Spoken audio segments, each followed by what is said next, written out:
नमस्कार, live India में आपका स्वागत है। मैं अनिल सम्राट। देखिए, झारखंड में विधानसभा चुनाव का बिगुल बजते ही राजनीतिक दलों ने चुनाव प्रचार में अपनी पूरी ताकत झोंक दी है। रांची में बात करें तो केंद्रीय गृह मंत्री अमित शाह ने आगामी झारखंड विधानसभा चुनाव के लिए बीजेपी का घोषणा पत्र या संकल्प पत्र जिसे कहा जाए उसे जारी किया है। रविवार को अमित शाह रांची में संकल्प पत्र जारी करने के बाद राज्य में 3 स्थानों पर चुनावी सभाओं को भी संबोधित करेंगे। ये दर्शकों को बता दें, ये सभाएं पूर्वी सिंहभूम जिले के धालबुमगढ़, हजारीबाग जिले के बरकट्टा और चतरा जिले के सिमरिया में आयोजित होगी। झारखंड विधानसभा चुनाव के लिए घोषणा पत्र में बीजेपी का पंचप्रण पर विशेष फोकस रहेगा। पार्टी इस पंचप्रण में बांग्लादेशी घुसपैठ रोकने, गोगो दीदी योजना, 5 लाख नई सरकारी नौकरी समेत 5 प्रमुख मुद्दों के साथ जनता के बीच जाएगी। बीजेपी अपने घोषणा पत्र कार्यक्रम में हेमंत सोरेन की सरकार पर 5 साल राज्य की जनता के साथ अन्याय करने और किए गए वायदों को पूरा करने का भी चार्जशीट जारी करेगी। इस कार्यक्रम में बाबूलाल मरांडी की मौजूदगी में केंद्रीय मंत्री और बीजेपी के विधानसभा चुनाव प्रभारी शिवराज सिंह चौहान, असम के सीएम और विधानसभा चुनाव सह प्रभारी हेमंता बिस्वा शर्मा, प्रदेश प्रभारी लक्ष्मीकांत वाजपेयी और नेता प्रतिपक्ष अमर कुमार बावरी भी मौजूद रहे। इसके साथ ही गृह मंत्री राज्य के चुनावी प्रचार की भी शुरुआत करेंगे। झारखंड में चुनावी प्रचार की एक तरह से शुरुआत भी आज उनके द्वारा किया जा रहा है। केंद्रीय गृह मंत्री अमित शाह ये बता दें कि आज के दिन रविवार को घाटशिला, बरकट्टा, सिमरिया विधानसभा क्षेत्रों में चुनावी सभा करेंगे और लोगों को संबोधित करेंगे, अपने पक्ष में वोट करने की अपील करेंगे। दर्शकों को यह भी बता दें कि राज्य में मोदी लहर लाने का प्रयास होगा। इसके लिए प्रधानमंत्री नरेंद्र मोदी 4 नवंबर को झारखंड आएंगे और गढ़वा चाईबासा में चुनावी सभाओं को संबोधित करेंगे। रांची में संकल्प पत्र जारी करने के दौरान गृह मंत्री अमित शाह ने कहा कि झारखंड का ये चुनाव न केवल सरकार बदलने का चुनाव है, बल्कि झारखंड का भविष्य सुनिश्चित करने का चुनाव है। सब चर्चा में हम हमारे संवाददाता रत्नेश से जुड़ेंगे और चर्चा करेंगे, लेकिन उससे पहले आइए सुनते हैं इस दौरान केंद्रीय गृह मंत्री अमित शाह ने क्या कुछ कहा। बात करना चाहता हूं, भाइयों बहनों, झारखंड का ये चुनाव न केवल सरकार बदलने का चुनाव है, झारखंड का ये चुनाव झारखंड का भविष्य सुनिश्चित करने का चुनाव है। झारखंड की महान जनता ने तय करना है कि आकंठ भ्रष्टाचार में डूबी हुई सरकार चाहिए या विकास के रास्ते पर मोदी जी के नेतृत्व में चलती हुई भाजपा सरकार चाहिए। घुसपैठ कराकर झारखंड की अस्मिता, रोटी, बेटी, माटी तीनों को खतरे में डालने वाली सरकार चाहिए या परिंदा भी पैर न मार सके ऐसी सरहद की सुरक्षा करने वाली भारतीय जनता पार्टी की सरकार चाहिए। झारखंड के विकास के लिए सरकार चाहे किसी की भी रही हो, मोदी सरकार ने ढेर सारे काम किए हैं। अभी अभी हेमंत जी का एक भाषण देखकर मुझे हंसी आती थी। वो मोदी जी से 1 लाख करोड़ रुपए का हिसाब मांग रहे थे। हेमंत बाबू, मैं हिसाब लेकर आया हूं, अगर हिम्मत है तो इसका जवाब झारखंड की जनता को दीजिएगा। जिस कांग्रेस की गोदी में आप बैठे, जिस लालू प्रसाद की गोदी में आप बैठे, यूपीए की सरकार थी 2004 से 14 तक। यूपीए सरकार ने डिवोल्यूशन फंड और ग्रांट इन एड के माध्यम से झारखंड को 10 साल में कितना रुपया दिया? आप आंकड़ा जारी करिए। मुझे मालूम है कि आप आंकड़ा जारी नहीं करोगे, इसलिए मैं ही कर देता हूं। 10 साल में झारखंड को सिर्फ 84,000 करोड़ रुपया देने का काम यूपीए सरकार ने 2004 से 14 के बीच में किया और मोदी जी ने 2014 से 24 के बीच में 84,000 करोड़ के सामने 3,08,000 करोड़ रुपया मोदी जी ने देने का काम। जवाब आपको देना है हेमंत सोरेन जी, भारतीय जनता पार्टी को नहीं देना है। ये 3,80,000 करोड़ के अलावे 81,000 करोड़ रुपया इंफ्रास्ट्रक्चर के विकास के लिए, 15,000 करोड़ रुपया सड़क निर्माण के लिए और 65,000 करोड़ रुपया रेलवे के विकास के लिए देने का काम भारतीय जनता पार्टी की केंद्र सरकार ने किया है। मैं आज कह देखिए, कई बातें हैं संकल्प पत्र में जिसे लेकर बीजेपी जनता के पास जाएगी। पार्टी इस पंचप्रण में बांग्लादेशी घुसपैठ रोकने और कई बातों पर हम चर्चा करेंगे।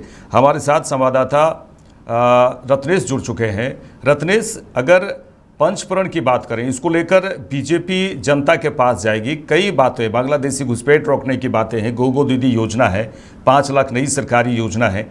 ये लोक लुभावन जो वायदे किए गए हैं, उस पर कितना बीजेपी उतरेगी, वो अगर उसकी सरकार बनती है झारखंड में, ये तो देखने वाली बात होगी। लेकिन अगर बात करें बांग्लादेशी घुसपैठ रोकने की, काफ़ी चर्चा इस विषय में हुई है और लगातार सरकार पर भी बीजेपी की ओर से दबाव बनाया गया कि बांग्लादेशी घुसपैठ रोके, उसके लिए सरकार क्या कुछ पहल कर रही है। इसको लेकर बीजेपी एक मुद्दा भी बना के सीधे सामने झारखंड की राजनीति में उतरी है और इसे कहा जाए तो राष्ट्रीय स्तर से इस बांग्लादेशी घुसपैठ रोकने की जो बातें हैं, राष्ट्रीय स्तर पर उन्होंने इसे उठाया है। तो झारखंड में बांग्लादेशी घुसपैठ रोकने के लिए किस तरह से बीजेपी की सरकार जब बनती है, बीजेपी की सरकार जब बनेगी, वो किस तरह से रोकेगी। और अभी फिलहाल तो दबाव बनाया ही गया, इससे पहले चुनाव से पहले भी कई बार दबाव बनाया गया। तो सबसे पहले हम चर्चा करें बांग्लादेशी घुसपैठ रोकने के लिए जो पंचप्रण में जो संकल्प पत्र में बात कही गई है, ये बहुत ही प्रमुख बात है। अब तो राष्ट्रीय स्तर पे ये बातें सामने आ गई है। तो इस पर बीजेपी जब सरकार बनेगी तो किस तरह से बांग्लादेशी घुसपैठ को रोकने का प्रयास करेगी? जी रत्नेश।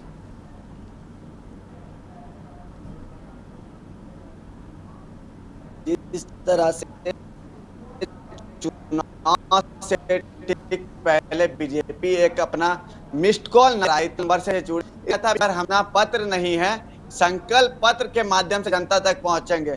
और संकल्प पत्र में जिस तरह से हेमंत सोरेन की सरकार को बीजेपी शुरू से घेरती आई है, बांग्लादेशी घुसपैठी, लगातार उसको लेकर सत्ता पक्ष भी ये कहा है कि बांग्लादेशी घुसपैठ जो है वो झारखंड नहीं हर स्टेट में हुआ। और सही में ये हर स्टेट में बांग्लादेशी घुसपैठ जो है, भारत के किसी भी राज्य में आप चले जाइए तो आपको बांग्लादेशी मिलेगा। लेकिन झारखंड में अगर बांग्लादेशी घुसपैठी घुसे हैं तो लगातार आपको सत्ता पक्ष के द्वारा ये कहा गया है कि बांग्लादेशी घुसपैठ अगर घुस रहे हैं तो बॉर्डर के रास्ते असम होते हुए वो झारखंड घुस रहे हैं। बॉर्डर में अगर केंद्र सरकार जो विफल हो रही है तो असम सरकार को कहीं विफलता अपना जो है वो लेना चाहिए। झारखंड में बांग्लादेशी घुसपैठ है, इसको लेकर सरकार कहीं से भी जो है इनकार नहीं कर रही है। लेकिन सरकार अपना पीछा छुड़ाने को लेकर असम सरकार को, जो असम झारखंड चुनाव के सह प्रभारी हेमंत बिस्व शर्मा है, उन पर थोप रही है। वहीं केंद्र का अगर बात की जाए तो केंद्र में अमित शाह पर थोप रही है कि अमित शाह और असम सरकार का गलती के चलते झारखंड में बांग्लादेशी घुसपैठ हुई है। लेकिन जिस तरह से चंपई सोरेन जो झारखंड मुक्ति मोर्चा गद्दावर नेता थे और झारखंड के मुख्यमंत्री भी थे, 5 महीना तक उनको बांग्लादेशी घुसपैठ जो है वो नहीं दिखा, या फिर 4.5 साल उनको बांग्लादेशी घुसपैठ नहीं दिखा। जैसे वो भारतीय जनता पार्टी में आए तो भारतीय जनता पार्टी का जो है वो बोली बोलने लगे, उनको राष्ट्रवाद याद आने लगा। राष्ट्रवाद इसलिए हम बता रहे हैं कि जब वो मुख्यमंत्री थे तो अब बांग्लादेश को रोक सकते थे, बांग्लादेशी घुसपैठ को रोक सकते थे, अपने स्तर से बॉर्डर सीमा को आप सील कर सकते थे। लेकिन आपने उस समय नहीं किया क्योंकि मुख्यमंत्री कमान भी आपके पास थी और आप जो थे हेमंत सोरेन के इशारों पर चल रहे थे, या फिर आप मुख्यमंत्री थे तो आप क्यों नहीं किए। आप भाजपा में आते आपको बांग्लादेशी घुसपैठ दिखने लगा, झारखंड में बेरोजगारी मुद्दा दिखने लगा। झारखंड में जितने भी अगर बात की जाए भाजपा के पास जितने मुद्दा है सरकार की नाकामियां गिनाने के लिए, वो सब चंपई सोरेन को मिल गया। चंपई सोरेन भी भारतीय जनता पार्टी की बोली बोलने लगे। अब बीजेपी देखिए, हेमंत सोरेन सरकार जो है 4.5 साल के बाद हेमंत सोरेन सरकार को जनता की याद आई कि जनता जो है गरीब है, राज्य की जनता भोली भाली है, चलिए चुनाव आ गया है, 1-1 हजार रुपए देते हैं और 1-1 हजार रुपए देने के माध्यम से जनता को अपने तरफ करेंगे तो वोट हमको मिलेगा, तो फिर से हम राज्य की कमान संभालेंगे। अगर ये चीज हेमंत सोरेन 5 साल पहले करते, 5 साल नहीं, चलिए 2 साल कोविड था, 3 साल अगर पहले आप करते तो जनता आपके साथ होती, भाजपा को बोलने का मौका भी नहीं मिलता। उसके बाद भी चलिए हेमंत सोरेन अगर 4.5 साल के बाद मैया समान योजना लाते हैं, झारखंड की जनता का उनको याद आता है, तो भारतीय जनता पार्टी को 5 साल तक गोगो दीदी योजना याद नहीं आया कि हम गोगो दीदी योजना देंगे या फिर हम सरकार में आएंगे तभी देंगे। उस समय वो घोषणा नहीं की, या पिछले चुनाव में वो घोषणा नहीं की जब 2019 का चुनाव हुआ था। नहीं हेमंत सोरेन जब 1,000 लाए रत्नेश, देखिए रत्नेश सुनिए रत्नेश बातों को बात सुनिए रत्नेश जी देखिए रत्नेश, पार्टी का पंचप्रण की बात करें, संकल्प पत्र है, बांग्लादेशी घुसपैठ ये बहुत बड़ा मुद्दा है। इसको अगर बीजेपी ने इसे संकल्प पत्र में रखा है और इसको लेकर जनता के बीच जाएगी, ये तो राष्ट्रीय मुद्दा है। जो बांग्लादेशी घुसपैठ है इसको रोकने की बात कर रहे हैं। जेएमएम की ओर से क्या कुछ आरोप लगाया जा रहा है कि बांग्लादेशी घुसपैठ की बात अभी नजर आ रही है, हम उस पर बाद में बात करेंगे, लेकिन बांग्लादेशी घुसपैठ की बात जहां पर आ रही है तो ये तो गंभीर विषय है, जहां पर आदिवासियों के साथ भी एक तरह से कहा जाए अन्याय हो रहा है। इसको बीजेपी ने काफी गंभीरता से लिया है और जो जेएमएम सरकार के देखिए रत्नेश, इस बात को समझने की कोशिश करना है कि अगर बीजेपी ने अगर बांग्लादेशी घुसपैठ की बात की है और लगातार इसके पहले भी, चुनाव से पहले भी लगातार सरकार पर यह मांग करते रही है कि आखिर बांग्लादेशी घुसपैठ रोकने के लिए सरकार क्या कुछ कदम उठाती है। आप चंपई सोरेन की बात कर रहे हैं, तो चंपई सोरेन जिस समय जेएमएम में थे और वो मुख्यमंत्री थे उस वक्त, वो भी उस वक्त बांग्लादेशी घुसपैठ रोकने की ये चर्चा जरूर करते थे कि एक समस्या है झारखंड में, बांग्लादेशी घुसपैठ की समस्या तो है। लेकिन आप ये बताइए कि बांग्लादेशी घुसपैठ रोकने के लिए जो बीजेपी ने एक तरह से कहा जाए कि प्रण लिया है और संकल्प पत्र में भी चर्चा किया है, तो निश्चित तौर पे जनता के बीच ये बात तो जाए कि बांग्लादेशी घुसपैठ झारखंड में बहुत बड़ी समस्या है। जी, इस पर हम चर्चा थोड़ी सी कर ले। जी, यही चीज बता रहे हैं और अपने दर्शकों को भी समझा रहे हैं कि जिस तरह से झारखंड सरकार भी ये मानती है कि राज्य में बांग्लादेशी घुसपैठ जो है वो काफी 2 साल में बढ़े हैं, 2 साल में हुए हैं। हेमंत सोरेन भी ये चीज मानते हैं और महागठबंधन भी ये चीज मानती है। लेकिन हेमंत सोरेन और महागठबंधन का मानना है कि बॉर्डर सिक्योरिटी फोर्स जो है वो केंद्र के अंतर्गत आता है और उसके मंत्री जो है भारतीय जनता पार्टी के चाणक्य और देश के गृह मंत्री अमित शाह हैं। अमित शाह को इस पे कड़ा एक्शन लेना चाहिए। अगर वहां पर भी अमित शाह विफल होते हैं तो असम के रास्ते जो हैं झारखंड बांग्लादेशी घुसपैठ घुस रहे हैं। जब भाजपा की शासन है असम में, वहां के मुख्यमंत्री हेमंत बिस्वा शर्मा है जो झारखंड चुनाव के सह प्रभारी हैं, जो बांग्लादेशी घुसपैठ रोकने की बात कर रहे हैं। आप पहले अपने राज्य में बांग्लादेशी घुसपैठ जो आपके राज्य से घुस रहे हैं वहां पर आप टाइट करें, उसके बाद आप झारखंड को देखें। अगर आप चलिए सरकार यहां बना लेते हैं तो आप यहां पर किस तरह से रोकेंगे। हमने कल या परसों एक बयान देख रहा था, भाजपा के बड़े नेता हैं मनीष कच्छप जो यूट्यूबर भी हैं और भारतीय जनता पार्टी में शामिल हुए हैं, और हेमंत बिस्वा शर्मा, दोनों ने कहा है कि हम मार के भगाएंगे झारखंड से बांग्लादेशी घुसपैठी को। तो आप असम से क्यों नहीं भगा रहे हैं, महाराष्ट्र से क्यों नहीं भगा रहे? सभी राज्य में बांग्लादेशी घुसपैठ है, झारखंड में स्पेशल जो है बांग्लादेशी घुसपैठ जो है नहीं हुआ है। इससे साफ तौर पे ये पता चलता है अनिल कि जिस जगह पर भारतीय जनता पार्टी की सरकार नहीं है वहां पर विपक्ष को बदनाम करके जो है भारतीय जनता पार्टी सत्ता में आना चाहती है। झारखंड में अगर आप देखेंगे कि अगर जनता आशीर्वाद देती है और झारखंड में भाजपा की सरकार बनती है तो बांग्लादेशी घुसपैठ भी यहाँ पर नहीं रोक पाएंगे। आप रोकेंगे तो बताइए भाई कि आप कैसे रोकेंगे बांग्लादेशी घुसपैठ? नहीं रोक पा रहे हैं। आप केंद्र में आपकी सरकार है, बॉर्डर सिक्योरिटी फोर्स आपके पास है, तो आप वहां पर नहीं टाइट हो पाते हैं। असम में आप नहीं कर पाते हैं, झारखंड तो सबसे नीचे में आ जाता है, सबसे लास्ट में आ जाता है, तो झारखंड में आप कैसे रोकेंगे? बॉर्डर भी भाजपा के अंतर्गत, भाजपा के ही मंत्री हैं, असम के जो मुख्यमंत्री है वो भी भाजपा के हैं। वहां रत्नेश पर जी, अपने ये लोग मारे हैं बड़ी बड़ी बात है। और बांग्लादेशी घुसपैठ जी रत्नेश, बांग्लादेशी घुसपैठ देखिए बड़ी बात है। बिल्कुल जी, राज्य में रत्नेश, बांग्लादेशी घुसपैठ जो है वो नहीं होना रत्नेश चाहिए। रत्नेश देखिए, इसमें ये कहीं ना कहीं तो बड़ा केंद्र ही सरकार मुद्दा भी है जब पहले- बांग्लादेशी घुसपैठ रोकने की बात की जा रही है। बीजेपी के संकल्प पत्र में जनता के बीच कैसे जाएंगे? आपने ठीक कहा कि केंद्र में आपकी सरकार है, केंद्र में आपकी सरकार है, आप बांग्लादेशी घुसपैठ रोकने की पहल पूरी तरह से कर सकते थे। असम से अगर असम में भी से ही प्रवेश हो रहा है तो वहां पर भी रोकने का प्रयास पूरी तरह से हो जाना चाहिए।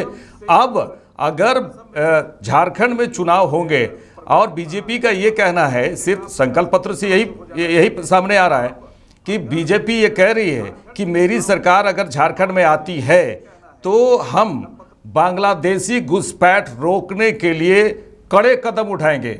अब देखने वाली बात होगी कि क्या कुछ कदम उठेगा जब बीजेपी की सरकार बनेगी।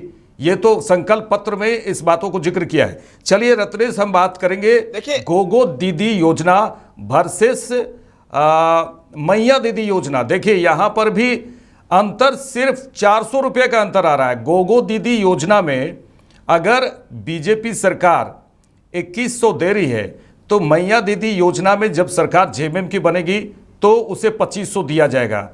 तो अब तो बात ये हो जा रही है कि 2100 लें या 2500 लें।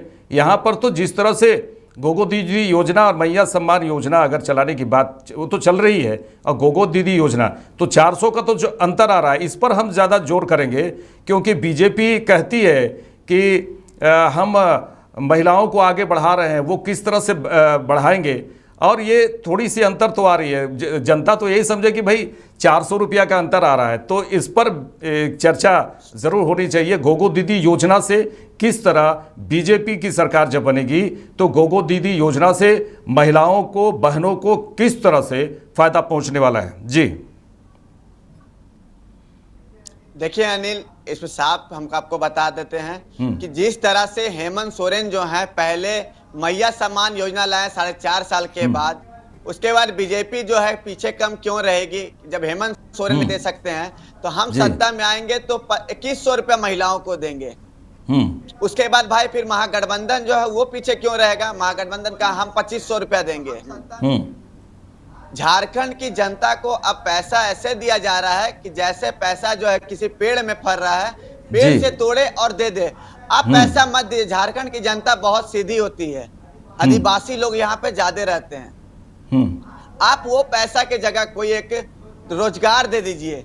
अगर आप रोजगार दीजिएगा तो उस परिवार का जो है अच्छे से भरण पोषण होगा, उस परिवार खुशहाल रहेंगे। चलिए वो भी आप नहीं दिए। अब हेमंत सोरेन जो है अब 1,36,00,000 रुपया अपना केंद्र से मांग रहे हैं, और हेमंत सोरेन ये कहते हैं कि अगर हमको केंद्र सरकार पैसा दे देगी तो झारखंड में जो विधवा पेंशन किसको मिलता है ये आप भी जानते हैं और हम भी जानते हैं और दर्शक भी जानते हैं। विधवा पेंशन को रोक के मैया सम्मान योजना दिया जा रहा है।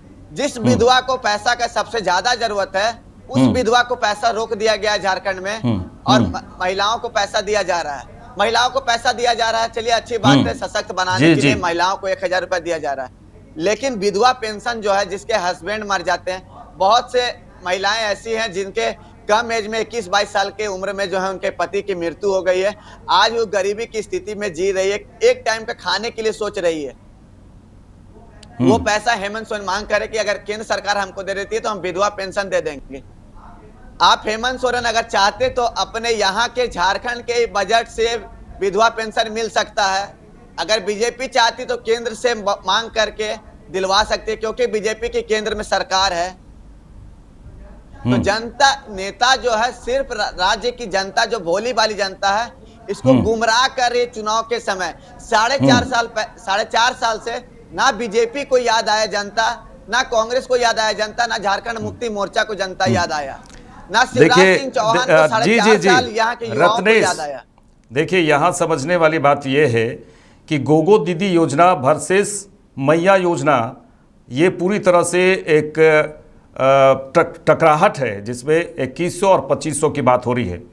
लेकिन आपने ठीक कहा कि कई बातें समझने की ज़रूरत है कि अगर मैया दीदी योजना में कई ऐसे परिवारों को भी पैसे मिल रहे हैं हेमंत सोरेन की सरकार में, जो सुखी संपन्न हैं, जो ठीक ठाक घर उनका चल रहा है, उसके बावजूद भी वो मैया दीदी योजना के तहत पैसे ले रहे हैं।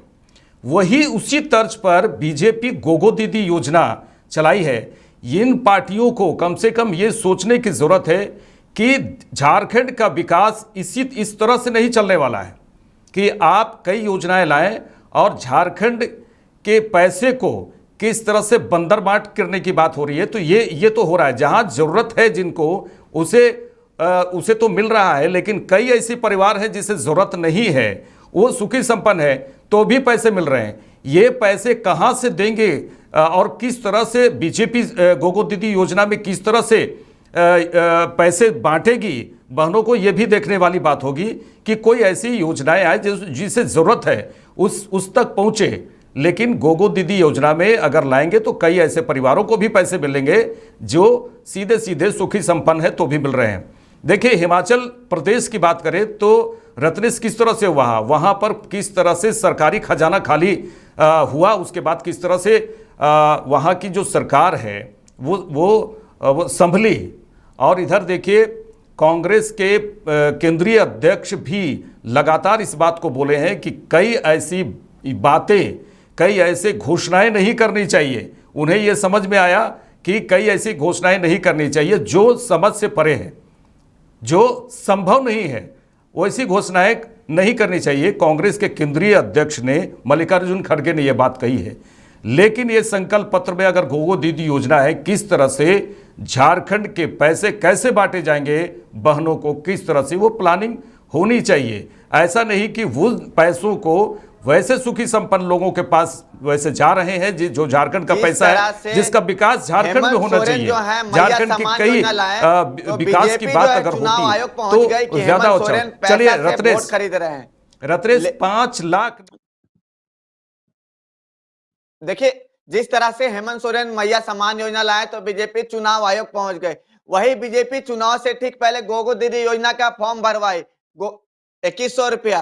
कई स्टेट में बीजेपी जो है गोगो दीदी योजना के नाम से 2100 रुपया दे रही है। अगर आप बात करें तो मध्य प्रदेश में लाडली योजना के नाम से वहां पर जो है महिलाओं को 1200 रुपया दिया जा रहा है, 2100 नहीं दिया जा रहा। बीजेपी बात की कि हम 500 रुपया में गैस सिलेंडर देंगे और साल में 2 सिलेंडर जो है मुफ्त देंगे। बीजेपी के कई स्टेट में जो है सरकार है, पूर्ण बहुमत की सरकार है, वहां पर बीजेपी 500 रुपए में गैस सिलेंडर क्यों नहीं दी? वहां पर बीजेपी महिलाओं को वहां पर क्यों नहीं याद है कि गरीब की महिलाएं, वहां भी गरीब महिलाएं हैं, उन लोग को भी 2 सिलेंडर दे? वहां पर बीजेपी नहीं आई। झारखंड में चुनाव है तो झारखंड की महिलाओं की याद जो है सभी राजनीतिक पार्टी को आ रही है, या हेमंत सोरेन की पार्टी झारखंड मुक्ति मोर्चा हो, या फिर इंडियन नेशनल कांग्रेस की बात करे, या फिर आजसू की बात करे, या फिर भारतीय जनता पार्टी की बात करें, सभी पार्टी जो है सिर्फ अपना देख रही है। चुनाव आया तो उन लोग को जनता नजर आ रहा है। चुनाव से ठीक पहले इन लोग को किसी पार्टी को जनता नहीं दिख रही थी कि हम 500 रुपए में सिलेंडर देंगे, या फिर 2 सिलेंडर देंगे, या फिर मैया सम्मान के 1000 रुपए देंगे, 2100 रुपए देंगे, या फिर 2500 रुपए देंगे। रोजगार की आपने बात कही, जब केंद्र में नरेंद्र मोदी की सरकार बन रही थी उस समय भी कहा गया था कि हम पर साल युवाओं को 5 लाख रोजगार देंगे। और हेमंत सोरेन भी जब यहां पर मुख्यमंत्री का कमान संभालने वाले थे और जब चुनाव लड़ रहे थे उनके नेतृत्व, उन्होंने भी कहा था कि हम पर साल युवाओं को 2 लाख रोजगार देंगे, नहीं तो राजनीति संन्यास ले लेंगे। क्या हेमंत सोरेन 2 लाख युवाओं को रोजगार दे पाए? क्या राजनीति संन्यास लिए? बीजेपी भी सिर्फ चुनाव के समय जनता को गुमराह बनाती है, या फिर कोई भी पार्टी हो, झारखंड मुक्ति मोर्चा, हम सभी पार्टियों की बात कर रहे हैं, कोई हम पार्टी विशेष को लेकर नहीं बता रहे हैं कि बीजेपी खराब है या फिर कांग्रेस खराब है या फिर झारखंड मुक्ति मोर्चा खराब है। इन लोग को सिर्फ 5 सालों के बाद 3 महीना जो है, 5 साल का आखिरी 3 महीना जो बचा हुआ था उस समय जनता की याद आती है। और हेमंत सोरेन भी बहुत बड़े बड़े वादे किए थे, बेरोजगारी भत्ता देंगे, जो युवा ऐसे हैं जो पढ़ने के लायक है हम उसको पढ़ने के लिए विदेश भेजेंगे। कितने लोगों को विदेश भेजा गया? कितने लोगों को बेरोजगारी भत्ता मिला झारखंड में? वो सब लेके अभी बीजेपी जो है जनता के बीच जा रही है। बीजेपी भी कितने घोषणा अभी की है। क्या बीजेपी सरकार में बनेगी तो बीजेपी जनता को इतना चीज देगी? नहीं देगी। आज जो हेमंत सोरेन कर रहे हैं वही भी बीजेपी करेगी। बस 19 और 20 होता है पार्टी में, कोई थोड़ा सा अच्छा कर देता है, कोई तो खराब कर देता है, लेकिन सभी पार्टियां एक है अनिल। सिर्फ 5 साल में इन लोग को लास्ट का 3 महीना जनता का याद आता है कि जनता से, क्योंकि जनता ही आपको चुनाव जिताती है, जनता ही आपको वोट देती है। अगर आप वो 5 साल काम करेंगे तो आपको 5 साल के बाद जनता के बीच या फिर आपको दिल्ली से स्टार प्रचारकों को नहीं बुलाना पड़ेगा झारखंड में।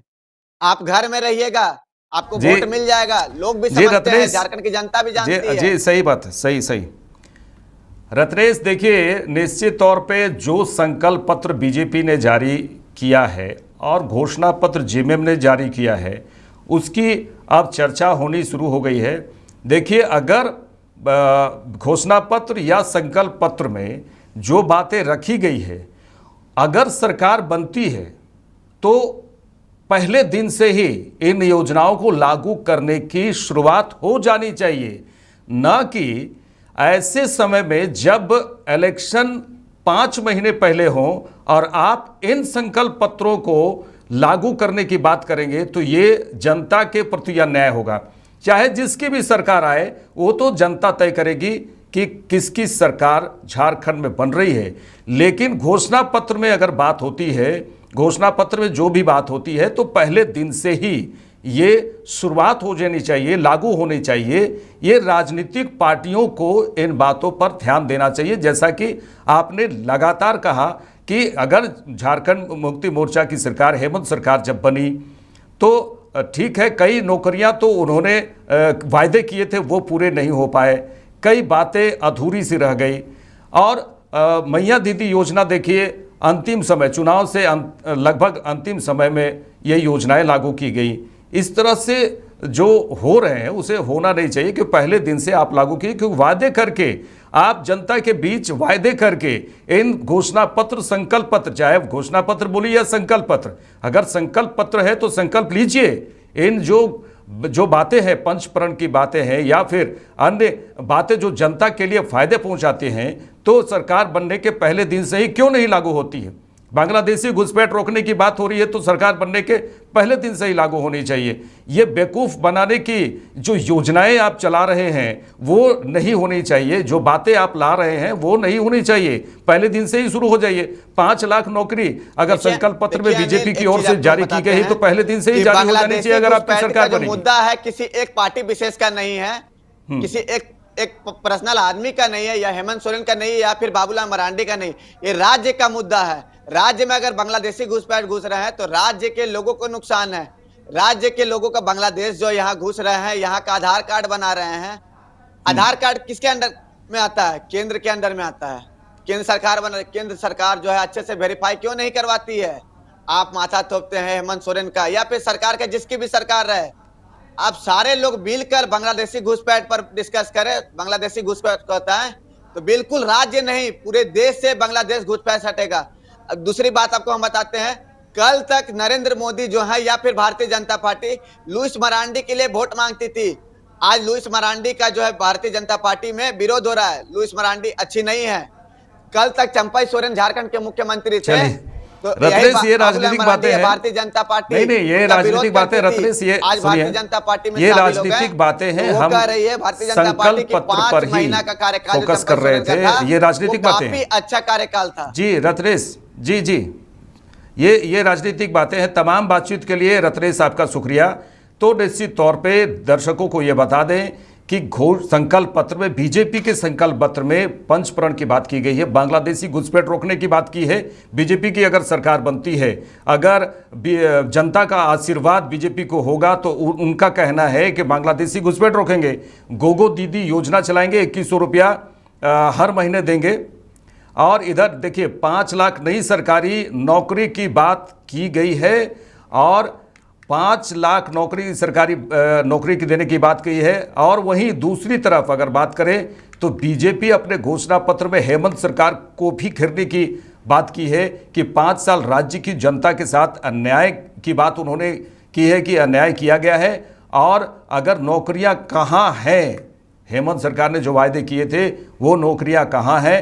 अब घोषणा पत्र में ये जो बातें हो गई, 5 लाख नौकरियां देंगे बीजेपी की ओर से, तो बीजेपी की जब सरकार बनेंगे तो वो कहां तक और कितना संकल्प पत्र की जो बातें हैं, जो घोषणाएं की गई हैं, जो संकल्प किया गया है झारखंड के विकास के लिए, झारखंड के महिलाओं के विकास के लिए जो गोगो दीदी योजना चलाई जा रही